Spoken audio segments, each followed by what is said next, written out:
مين اللي هيحكم الاقصى؟ من زمان ومعروف ان اللي ملهوش كبير يشتري له كبير. طب ولو الكبير لا بيهش ولا بينش، اللي حواليه هيتضربوا ويموتوا يوم ورا التاني وهو واقف يتفرج عليهم ولا كأنه موجود.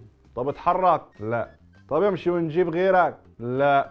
الكبير بسببه راح اكتر من 20,000 واحد، ده غير الاصابات والبيوت اللي وقعت فوق دماغ صحابها. قبل ما نبدأ الحلقة، لو عرفت انا هتكلم عن مين اعمل كومنت وما تنساش السبسكرايب للقناة. الحلقات اللي فاتت حكيت لكم حكاية اللي ما يتسموش وقلت لكم ازاي دخلوا ارض اخواتنا ونهبوها منيهم. بس خليني احكي لكم عن طالب هندسة مدني فلسطيني اتخرج من جامعة القاهرة، وبعد ما اتخرج ب 14 سنة رجع بلده اشتغل في منظمة اسمها التحرير، وقعد اخر كام سنة في حياته يعمل مفاوضات مع اللي ما يتسموش، وقعد طول عمره يحاول يطلع اللي ما يتسموش بره بلده.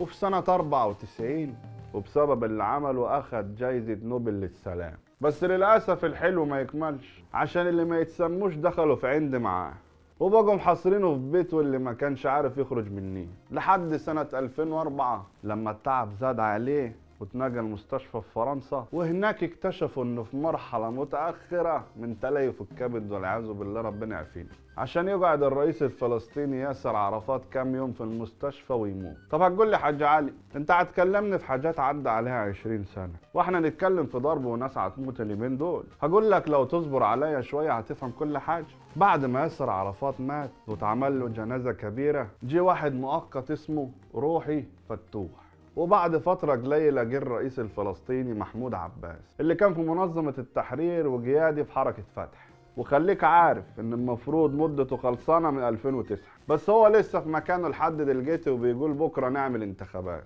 14 سنة يا مؤمن بتقول بكرة نعمل انتخابات؟ بس اول ما مسك الفلسطينيين بدأوا يهاجموه لانه معترف ان في دولة اسمها اسرائيل وبيقول لازم نعيش ونتعايش معاها. ده غير انه كان بيهاجم المقاومة وبيقول انهم ما بيعملوش حاجة، يعني انا اتضرب واسكت وما دافعش عن نفسي. ده غير انه امر بقتل اي حد من المقاومة وبيضرب في اللي ما يتسموش. وتعدي السنين ويجي يوم 7 اكتوبر واكتر من 20,000 واحد استشهدوا، ده غير اللي اتصاب. تيجي مصر تقول هنعمل مبادرة وهنوقف ضرب النار، واول حاجة هنعملها هي هدنة انسانية لمدة 10 ايام، وحماس هتطلع الاطفال والستات الاسرائيليين اللي عندهم، ده غير انهم هيفرجوا عن جنود اسرائيليين. وقتها محمود عباس رفض وقال لا انا مش عاوز الحل دي. طب ليه؟ اصل المبادرات قالت ان لازم الحكومة تتحل وتتعمل انتخابات رئاسية، وحركة التحرير اللي رئيسها نفسه محمود عباس مش موافقة على المبادرة، وكل هيدور على حل عشان اخواتنا اللي هيتضربوا. تفتكروا حلها ايه؟ لسه في وش تاني للحكاية.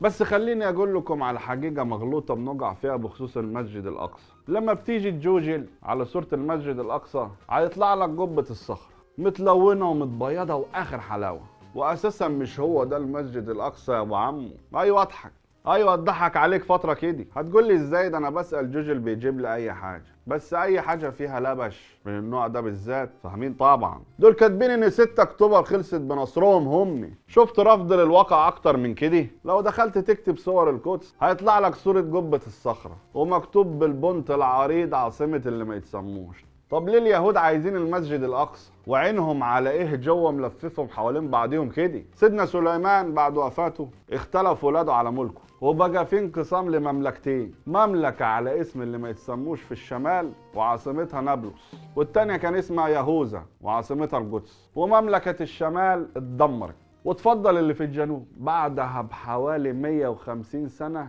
وبعدها اتدمرت.